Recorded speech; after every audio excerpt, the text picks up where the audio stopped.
తెలంగాణ సర్పంచ్ ఎన్నికలలో జనసేన పార్టీ తరఫున చాలా మంది మహిళలు అయితే పోటీ చేయడం అయితే జరిగింది. మనందరికీ తెలుసు జనసేన పార్టీ ఈసారి తెలంగాణ సర్పంచ్ ఎన్నికలలో జనసేన పార్టీకి సంబంధించిన కార్యకర్తలు స్వచ్ఛందంగా పోటీ చేసి చాలా చోట్ల గెలుపొందడం జరిగింది. కొన్ని చోట్ల వార్డు మెంబర్గా, మరికొన్ని చోట్ల ఉప సర్పంచ్లుగా, మరికొన్ని చోట్ల సర్పంచ్గా అయితే గెలుపొందడం జరిగింది. ముఖ్యంగా మహిళలు జనసేన పార్టీ తరఫున పోటీ చేయడం అయితే జరిగింది.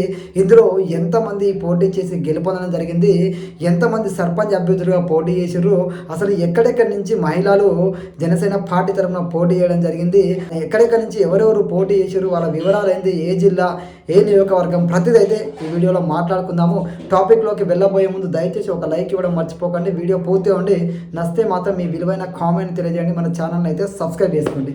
ముందుగా మనము నారాయణపేట జిల్లా గురించి మాట్లాడుకుంటే గురురావు లింగంపల్లి సర్పంచ్ అభ్యర్థిగా ఏకగ్రీవంగా ఇడిగి లక్ష్మీదేవమ్మ గారు అయితే గెలుపొందడం జరిగింది. ఈమె జనసేన పార్టీ తరఫున గెలిచిన మొదటి మహిళా సర్పంచ్గా అయితే చరిత్ర సృష్టించింది.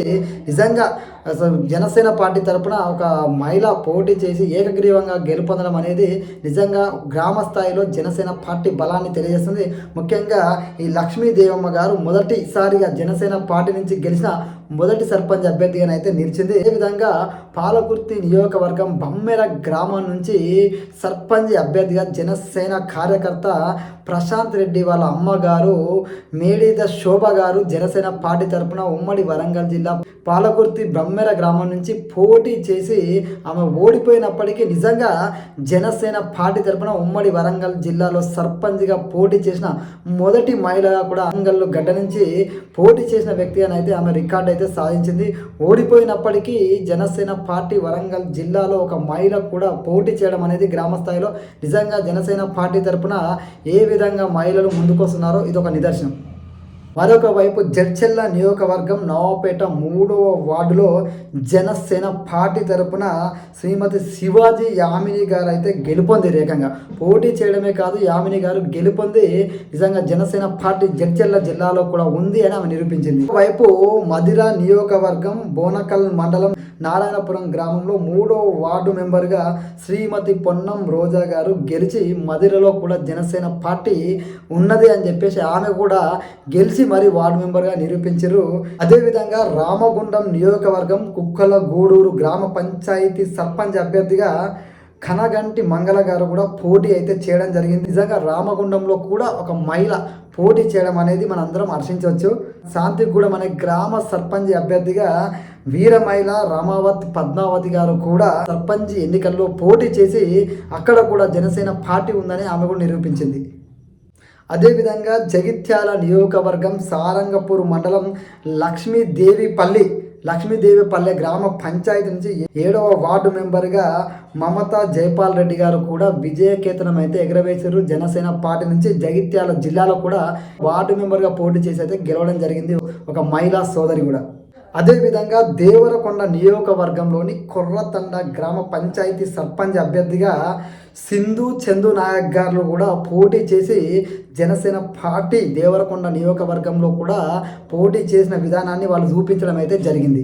అదేవిధంగా వైరా నియోజకవర్గం లింగన్నపేట గ్రామ పంచాయతీ నుంచి 4వ వార్డు మెంబర్గా కూడా భార్గవి గారు విజయం సాధించి వైరా నియోజకవర్గం ఉమ్మడి ఖమ్మం జిల్లాలోని వైరా నియోజకవర్గంలో కూడా జనసేన పార్టీ ఒక వార్డు మెంబర్ని గెలిచింది అని మరొక్కసారి జనసేన పార్టీ ఉమ్మడి ఖమ్మం జిల్లాలో కూడా తన ప్రభావం ఉంది గ్రామ స్థాయిలో అని చెప్పేసి భార్గవి గారు నిరూపించారు. సత్తుపల్లి నియోజకవర్గం తాళమాడ గ్రామ పంచాయతీ నుంచి 5వ వార్డు మెంబర్గానైతే సుధా గారు గెలిచి అక్కడ కూడా సత్తుపల్లి నియోజకవర్గం ఉమ్మడి ఖమ్మం జిల్లాలో ఇద్దరు మహిళలు పోటీ చేయడం, భార్గవి గారు ఇటు సుధా గారు ఇద్దరు గెలిచి వార్డు మెంబర్గా గెలిచి ఖమ్మం జిల్లాలో కూడా జనసేన పార్టీ గ్రామ స్థాయిలో నుంచి పోటీలో ఉంది, మహిళలు కూడా పోటీలో ఉన్నారని వీరిద్దరు కూడా నిరూపించడం అయితే జరిగింది. ఇలా చాలా మంది ఇలా మన దగ్గర ఉన్న డాటా ప్రకారం చూస్తే ఇంతమంది మహిళలు జనసేన పార్టీ తరపున తెలంగాణలోని నలుమూలల నుంచి పోటీ చేయడము, చాలా మంది వార్డు మెంబర్గా అయితే గెలవడం జరిగింది. కొంతమంది సర్పంచులుగా పోటీ చేసినప్పటికీ ఏమైనప్పటికీ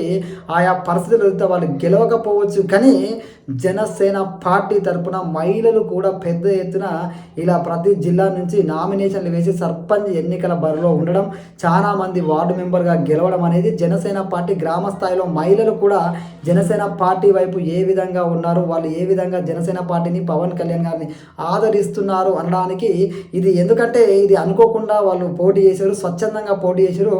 పార్టీ కూడా ఎక్కడ మీరు పోటీలో ఉండండి అని వాళ్ళు చెప్పలేదు.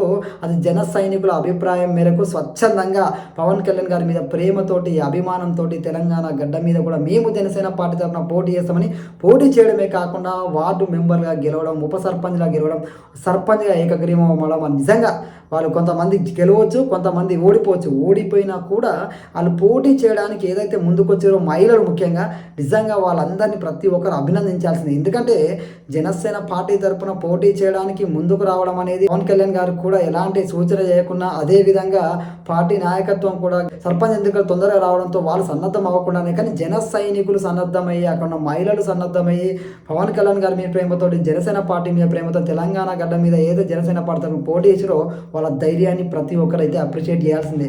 అంత ఈజీ ముచ్చట అయితే కాదు. నిజంగా ఏది ఏమైనప్పటికీ ఓడిపోయిన వాళ్ళు భావించి ఈరోజు గెలిచిన వారు ఈ చిన్న ప్రయత్నంలో గెలుపొందారు కాబట్టి రానున్న రోజులలో పెద్ద పెద్ద విజయాలు సాధించడానికి వాళ్ళు ఏదైతే పోటీ చేసారో ఆ పోటీ చేయడం అనేది ఒక గెలుపుగా భావించాల్సి అయితే ఉంటుంది. ఎందుకంటే జనసేన పార్టీ ఇంకా పవన్ కళ్యాణ్ గారు వచ్చి మీరు పోటీ చేయండి, నేనున్నా మీ వెనకాల, అదేవిధంగా మీకు అండగా నేనుంటాను ఒక మాట చెప్తే ఏ విధంగా ఉంటుందో మనం ఊహించుకోవచ్చు. సో మీ అభిప్రాయాన్ని కూడా కామెంట్లో తెలియజేయండి. జై హింద్.